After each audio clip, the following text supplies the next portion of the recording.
Disclaimer: the views and opinions expressed in this program are those of the speaker and do not necessarily reflect the views or opinions or any entities they represent. This podcast is about dating experiences. It is not to say one dating app is better or worse than another. It's no accident that sounds like you're leveling up in a video game. 48% of 18 to 29-year-olds have an online dating profile.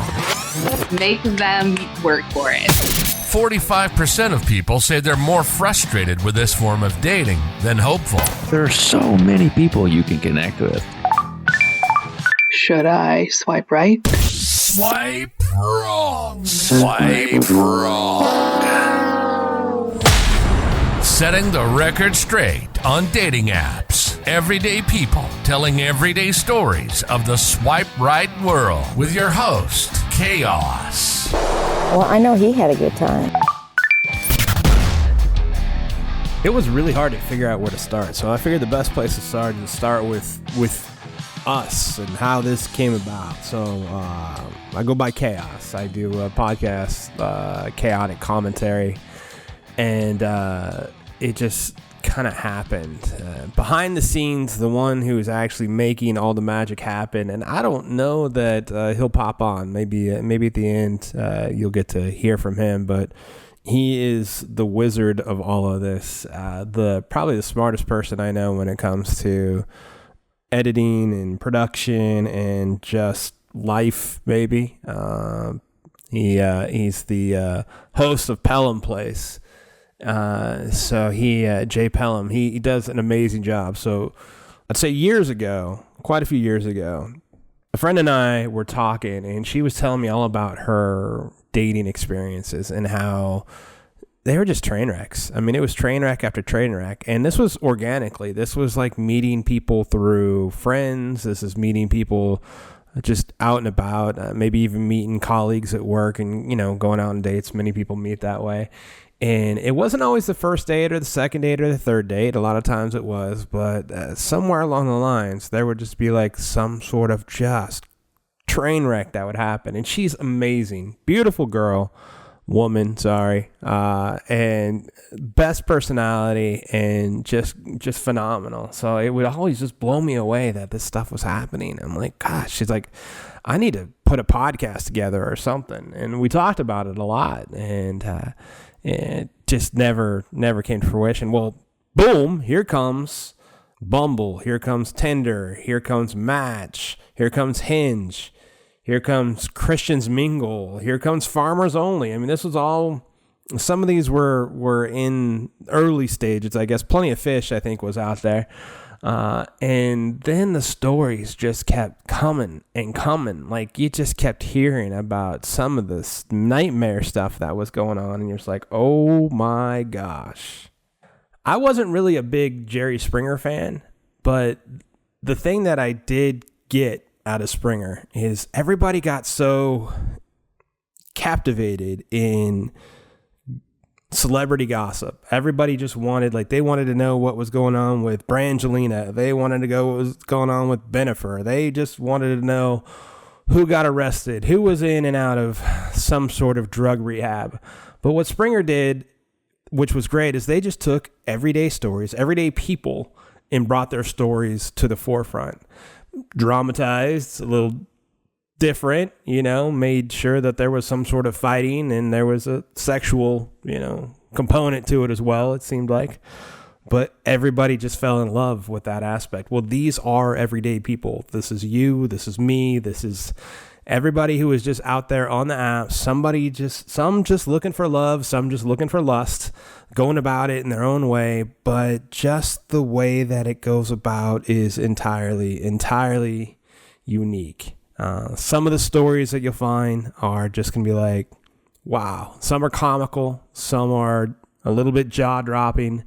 Some are just enough to make you go, dang, I should have stayed single.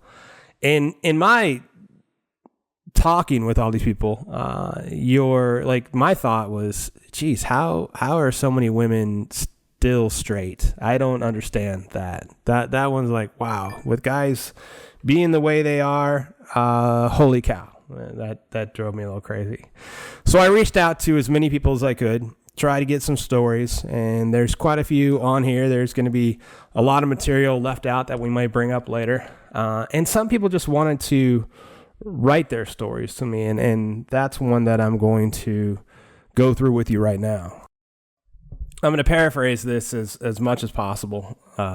This is a friend of mine who I've known for, I guess, 30 some odd years. And, it's one that and you could see and just pick up from, in old times, right pretty much where you left off. And you see these things and you're like, damn.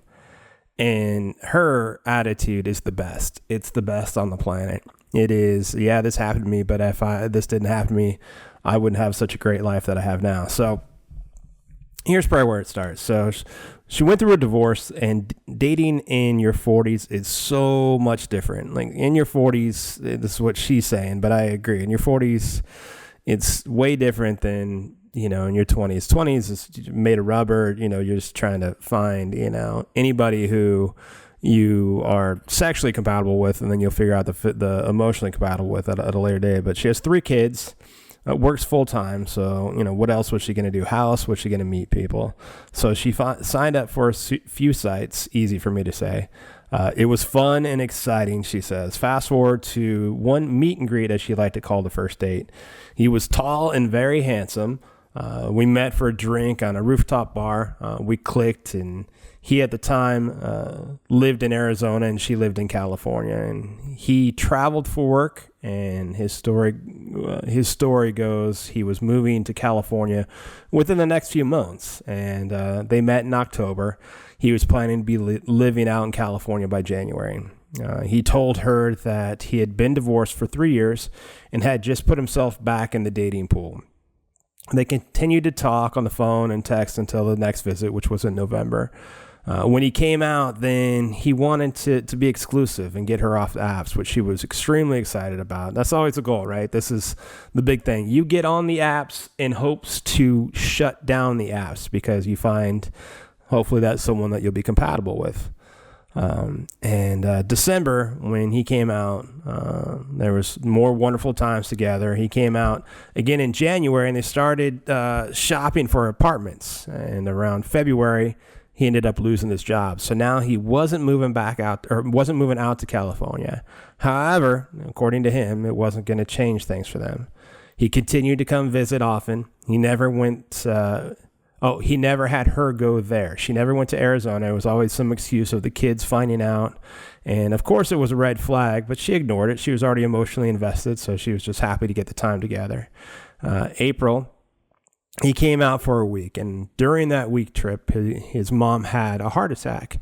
And so he flew back to Arizona, and then he returned to California a few days later. This made her think for sure he was single. I mean, how could that happen? How could he come back so quick? Didn't make any sense that he'd be in a relationship. Then April and May were kind of tough. He didn't come out, and they didn't see much of each other, so it was all over the phone. He became very distant, blamed not being able to find a job and a bunch of other things, and went on the victim statement. So her instincts started to kick in. She started doing some investigating. And just a tidbit, which is important, he would not allow them to be friends on social. They couldn't follow each other. They couldn't do anything like that. It was a big fight between them, but he said he never used it, and that was why. She found his neighbor's Instagram, and it was public, and she scrolled through tons of the pics of him and his quote-unquote ex-wife together, all during the timeline of the time that they were in the relationship, and she confronted him about it. He didn't deny it, but he said that the only thing that he lied about was the divorce. They were separated, and when he lost his job, they had to stop the divorce. And of course, she, was on board. She believed that story because she wanted to believe that story. She liked him. I mean, that's how it goes. You get emotionally invested, and you're like, all right, hope can be a dangerous thing. It can be an awesome thing. I mean, it depends. Ted Lasso or Shawshank Redemption. It's one of the two. But she believed the story, and They became friends on social after he erased 12 pics off his Insta. And yes, she paid attention. She saw the Insta before, she saw the Insta after. She was paying much more attention. Then she saw a picture of him and his ex at Father's Day staycation at a hotel pool. Again, I can't talk. Great for a podcast. She was draped all over the back of his chair, and they were both smiling. She sent him a text saying, "You're a fucking liar. Leave me the fuck alone." He continued to lie, and she said that he came to drop off his daughter, and that's why they were together, and they just had, just a fun interaction. But that's it. That's all it was. Well, a few days later, he called to tell her that him and his quote-unquote ex-wife decided to work on their relationship, and they were going to give the marriage another try, while crying to her on the phone and telling her how much she loved him, or how much he loved her, I should say. What started to blow me away is this was not unusual. This was something that was reoccurring, especially from a man to a woman. How often a guy would hide that he is married or in a relationship, which, all right, shame on me. I shouldn't be surprised on that. That's doesn't seem like it'd be that uncommon. Happens the other way too, women to men. Seems a little bit different though. I feel like I've ran into this situation myself a couple of times where I am talking to a woman and she is in a relationship. She won't come out and say it, but it's almost like it feels that way. It feels like she's lacking something in her relationship and she's looking for some type of emotional connection or mental connection, however you want to put it, with somebody on one of these sites. And when it comes to anything physical, sometimes they'll stop and sometimes they won't. Sometimes they'll ghost you and like, all right, I got this is gone as far as it can go. And sometimes they'll keep going to the next step, and that's not uncommon. The things that I've ran into personally, like my stories, they really pale in comparison to some of the things I heard, but I can say there have been a couple of them. There's been, I matched up with one girl quite a while ago, and I think last year sometime, and we were going back and forth, maybe 7 messages, so talking maybe for 20 minutes or so, and she's like, you want to come over and have some fun? Who doesn't want to have fun? I mean, we're all about, hey, let's go have some fun. Sure, fun is fun. Everybody's looking for a little bit of fun. And so I was like, yeah, sure, why not? And I'm like, where you at? She didn't live too far away, and I was out running around. And she's, why don't you can you bring over a Steam gift card when you come over? I was like, a Steam gift card. And if you're not familiar with Steam, what Steam is, it's a platform where you can buy or rent video games from. So, it's kind of like just Blockbuster virtual, GameStop virtual, where you don't have to leave the house, which who wants to leave the house anymore? And I'm like, well, that seems kind of weird, but I can do that. What's going on? Well, I'm watching my niece and my nephew, and if you bring the gift card, that will give them something to do while we go in the other room and have fun. I was like, well, I think not. I'm going to go, that's a hard pass. And I'm sure all she had to do was go to the next person on her roster and say the same thing, and they would be happy to. But kids in the other room, somebody you haven't met and just going to go hook up, that's just like, no, the kids don't deserve that. That wasn't cool for me. And I was like, no thanks, but no thanks.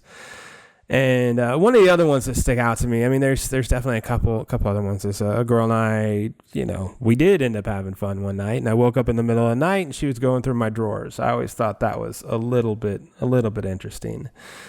Then there's always the ones who you just don't really mesh with. Like, you can be sitting across the table from, and you can sit there and think you're having a good time or whatever, and then stuff just goes sideways.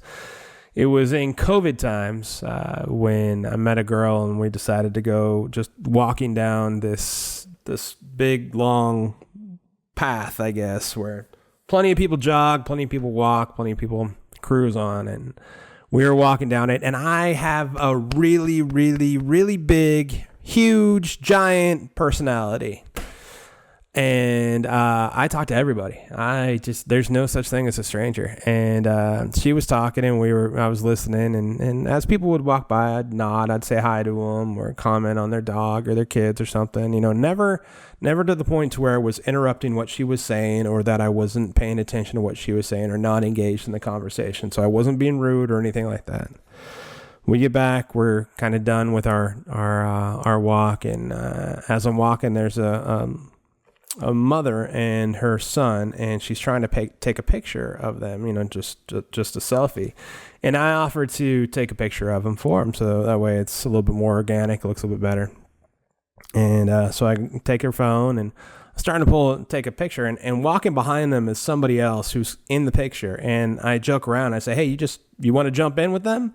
And the mom and the kid laugh, and of course, you know, the other person did not, and I took the picture, and I gave it back, and girl freaked out on me. She's like, how could you say that? How could you even invite them into a picture with them? That's just so classless and rude. I was like, oh, shit, there it is. Took an hour, but there it is. That's the coup de grace right there. That's like Mortal Kombat finishing move, and I was like, oh, okay, well, I'm sorry you kind of feel that way. She's like, and just, you kept talking to so many people while we were walking, and so my anxiety spiked up, and I'm like, well, I'm sorry, I didn't know that was causing you an issue with your anxiety. I had no idea. I'm sorry about that. I wish you would have said something, and we could have, you know, I would have slowed down and stopped. But needless to say, there was no second date. There was no text message afterwards. There was, hey, why don't we it doesn't look like we're a good match. My personality and your personality don't quite match up. You take care of yourself. So my stuff, not even all that crazy. Just like, whoa, that's interesting. It's a little out of left field, and holy cow. But then I'd go out on dates and start talking to women. And the stuff that I would hear. First, like, let me put rule number one, I think, out there for women. And it doesn't even have to be rule number one. I just don't know how else to present it. If you get sent an unsolicited dick pic, as a man, I'm giving you all permission, not that you need it, to go ahead and send that out wherever you want to send that out to. I think you should send it out to all your friends so you all can either have a laugh or judge it or set it up as a Christmas card. It doesn't matter. If it's unsolicited, it is your right to do with whatever you want to. I've mentioned this to somebody else, or quite a few other people, but one girl said, no, I can't do that. Of course you can. You didn't ask for it, and it was like sniped your way. It should not have done that. If you asked and you wanted one because you wanted to see what you were getting yourself into, that's a whole different story. But if you didn't ask, like so many women, and you'll hear this question asked a lot over the interviews. Like, you hear my voice in all of the interviews, and this question comes up more often than I probably should have asked it, because it blows me away. So that's the new permission granted. Whatever you want to do with, shoot it out to your friends, and you all can either have a good laugh or been like, that's the one. Because as many times I've asked the question to as many people as I've talked to, there still isn't one woman who has said, I was on the fence of sleeping with this guy, and then from out of nowhere, he sent me this dick pic, and I was like, yep, that's the one. I gotta have it. Let's go do it. Let's go. Now, and she's like, well, I'm curious. I gotta know what I'm getting into. Whole different story. But that's usually not the case. Usually it is unsolicited, out of nowhere, and it just, like, the rationale of men doing that makes no sense. So, of course, do with it what you will. You didn't ask for it. It was sent to you. One of the things that discouraged me a little bit, that made me kind of drop my head, was when talking to people, it really seemed like the great expectation, the great thing to happen on a date was it just to be normal. Like, normal. That's the floor, not the ceiling, or that was the ceiling, not the floor. That's what everybody was shooting for. They wanted a normal person with a normal time. They didn't want any of the crazy to go on. And I just was like, damn, that sucks. I mean, if that's where we're at, and that is where we're at, obviously, as you'll find out, that normal gets you love and affection, it seems like. And that's the tie that binds. I was just like, damn, that's a bummer. Because there's just so much crazy. So much of people that just don't entirely match up. Where on one date, somebody was talking about how they didn't go to college. And the response from the person she was on the date with was, wow, were your parents disappointed? And I don't know how she didn't just throat punch him at that point. I mean, just like the audacity of like, what arrogance do you have? Jeez. So she held a lot more restraint than most, but normal. Yeah. Thank you for being along for the ride on the Swipe Wrong podcast, where we take everyday people like you and me telling their everyday stories of their swipe right life. Show is produced by Jay Pelham. He is the host of Pelham Place. If you want to reach out to the show and tell us your story, we'd love to hear it. Give us a call. Google Voice us at 317-426-6616. Leave your information and we'll get back to you, or just your story. You can also email us at swipewrongpod@gmail.com. We are on Insta, Facebook, TikTok. We're out there. I am Chaos, the host of Chaotic Commentary. You can find me pretty much anywhere that you see me. And next week, the saga continues. Swipe wrong. Swipe wrong.